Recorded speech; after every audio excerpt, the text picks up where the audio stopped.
Hello friends, என்னோடய ஸ்டைலில் நான் சூப்பரான ஒரு பிரெட் ஆம்லேட் தான் பண்ண போகிறேன். இது ஒரு ஆளுக்கு சாப்பிட்றதுக்கு நான் இப்போ செய்கிறது ஒரு ஆள் ஃபயர் ஃபுல்லாக நல்லா சாப்பிட்ட மாதிரி இருக்குங்க. சத்தானது செம்மையாக இருக்கும். பாருங்கள், அதுக்குள்ளே இன்க்ரீடியன்ஸ் முதல்ல பொடியாக நறுக்குன பெரிய வெங்காயம் ஒன்று போட்டுக்கிறேன்.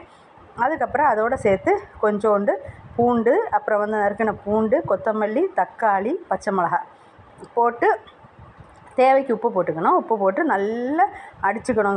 ரெண்டு முட்டையை உடச்சி ஊற்றி நல்லா உப்பும் போட்டு பீட்ரு வச்சு நல்லா அடிச்சுக்கலாம். இல்லைன்னா ஸ்பூன் வச்சு இந்த மாதிரி ஃபோர்க் வச்சு நல்லா அடித்தோம்னா நல்லா பொங்கி நுரைச்சி நல்லா வருங்க. அப்புறம் நல்லா பொங்கி புஷ்ஷுன்னு வந்தால் தான் அதோடைய உண்மையான டேஸ்ட், நல்ல டேஸ்ட்டு கிடைக்கும்.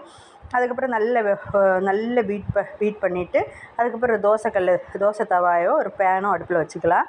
அதுக்கப்புறம் அதில் கொஞ்சோண்டு எண்ணெயை ஊற்றிட்டு, அந்த எண்ணெய் ரொம்ப எண்ணெய் ஊற்றக்கூடாது, மீடியம் கொஞ்சம் எண்ணெய் ஊற்றிட்டு அந்த எண்ணெயை ஈவனாக அந்த தவா ஃபுல்லாக ஸ்ப்ரெட் பண்ணி விட்டுக்கலாம்.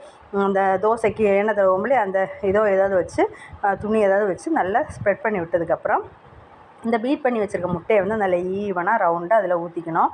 ஊற்றினதுக்கப்புறம் அதுக்கு நடுவில் 2 ஸ்லைஸ் ப்ரெட்டு போதும். இதுக்கு 2 ஸ்லைஸ் ப்ரெட் எடுத்து வச்சுட்டு அப்படி நல்லா அதில் அமுக்கி வச்சு விடணும். அப்போ இது கொஞ்சம் நல்லா புஃப்னு இருக்கு இல்லையா, அப்போ அந்த முட்டை அதில் பாதி அது முங்கின மாதிரி இருக்குங்க. முங்கி நல்லா அதில் ப்ரெட்டில் ப்ரெட்டு அது முட்டையில் அந்த நல்லா அப்படியே ஒட்டி நல்லா முங்கின மாதிரி ஆயிரும். அப்புறம் அப்படியே ஒரு கிளாஸ் லிட்டோ இல்லை நார்மல் லிட்டோ வச்சு நல்லா அது மூடி வச்சுக்கோங்க. மூடி வச்சு சிம்மில் வச்சு தாங்க பண்ணணும். இது எப்போவுமே இப்போ ஃபுல் ஃப்ளேமில் வச்சு பண்ணவே கூடாது. தோசை தவா சூடாகிற வரைக்கும் தான் ஃபுல் ஃப்ளேம் இருக்குன்னு, அப்புறம் ஃபுல்லாக சிம்மில் வச்சுக்கணும்.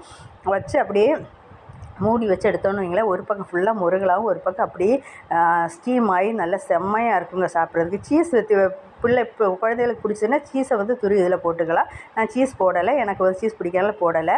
அப்படியே இது மூடி வச்சுட்டு எடுத்தோம்னு வைங்களேன், சூப்பரான பிரெட் ஆம்லேட் ரெடியாக. வீடியோ லைக் பண்ணுங்கள், ஷேர் பண்ணுங்கள், கமெண்ட்